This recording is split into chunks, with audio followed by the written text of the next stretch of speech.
Chapter 46. The Glory of the Dirt on Shakti.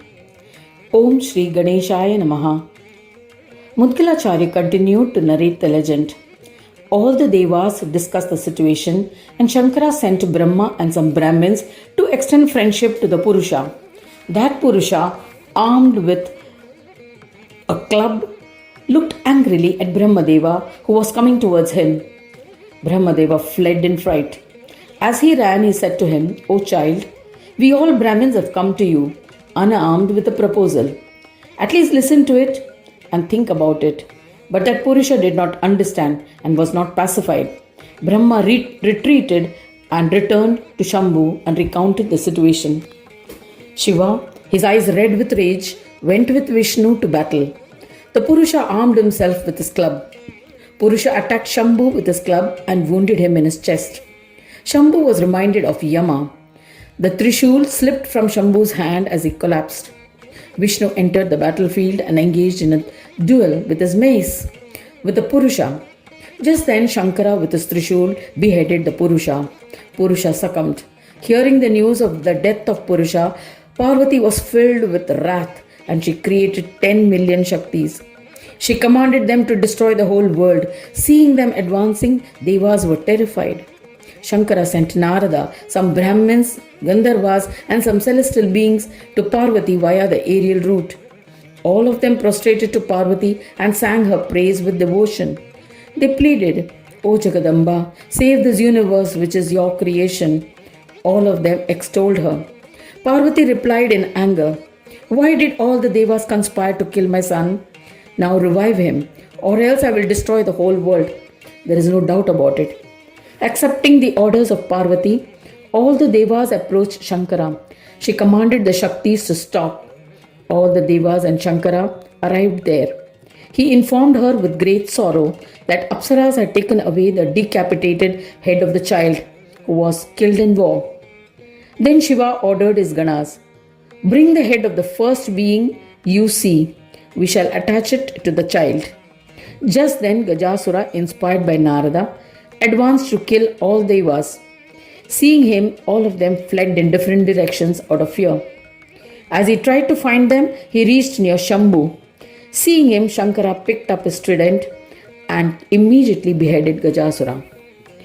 O Prajapati Daksha, attaching the head of Gajasura, Devaganas attempted to revive the Purusha. However, they could not succeed in their endeavor. Brahmadeva also attempted to bring the child to life, but in vain. Vishnu then attempted to make the boy alive using his powers. He failed too. All were saddened. Thereafter, Shankara attempted to revive him but failed. As all attempts failed, everyone became sad. Hence, everyone began to worship Vigneshwara with devotion and humbly recited the Atharvashirsha in praise of Vigneshwara to be blessed with success. Shankara and other Devas pleaded, "O Vignapa, please free us of all obstacles. There is a likelihood of an untimely annihilation of the world if the child is not revived." By remembering Lord Ganesha, the Devas were inspired with a plan. They invoked him by chanting Vedic mantras. Attracted by the mantras, the primordial principle Omkara manifested itself and entered that dead body.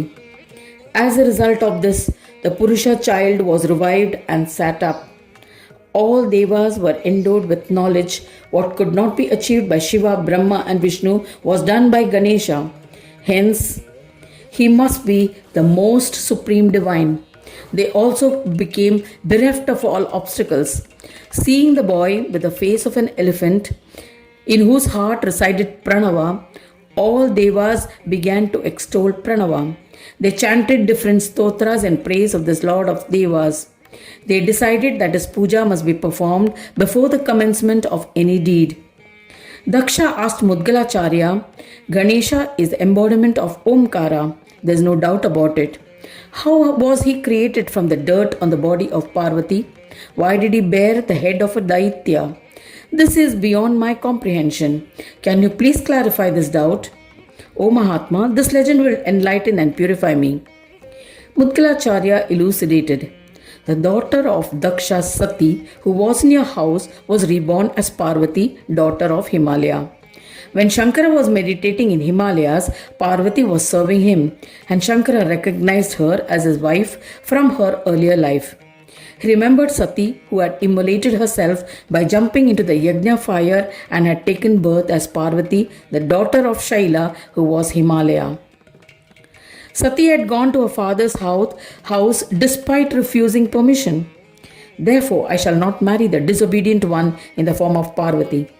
At that time, the terrified Devas, tormented by Tarakasura, had convinced Kamadeva to evoke Shankara's love and attraction towards Parvati. He went proudly to disturb Shankara in his meditation. Shiva burnt Kamadeva to ashes and left for another mountain. Devi Parvati was distressed. She recognized the glory of his character through the path of knowledge and understood his thoughts. She went into a forest to perform penance on Shiva, living as a tribal. She worshipped Shiva for 100 years, yet she was unable to please Shiva. So she meditated on Vignaraj. She observed penance for 1 year. Heramba was pleased and granted her a boon. He who is the bearer of intellect and compassion transformed the mind of Shiva. Shankara felt compassion for Parvati. Shambhu assumed the form of a Brahmin boy and went to Parvati's hermitage. He criticized himself to test Gauri. Parvati, on hearing those words, trembled with rage.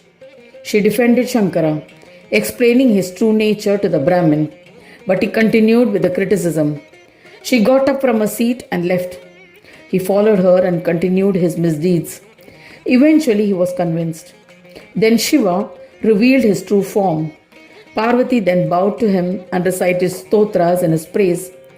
She prayed to Ganesha in her heart to bestow success.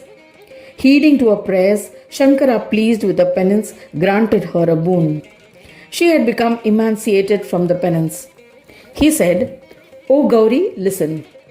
O Mahadevi, because of your austerities, I submit to you. We will never be separated. Your body is covered with dust as you perform penance. Your hair is also matted. This dirt on your body will merit reverence from all." Saying this, Shankara disappeared. Parvati returned to her house successful in love. In order to prove the truth of the words of his favorite devotee, Shankara, Gajanana, incarnated from that dust. There is no one greater than Gajanana. He is worshipped by all. It is due to his grace that the words of Shiva, Parvati, and others proved to be truthful. Thus ends the 46th chapter titled The Glory of the Dirt on Shakti in the 4th Khanda of the Purana Upanishad, Srimad Mudgal Puran, describing the legends of Gajanana. Dedicated to Sri Gajanana.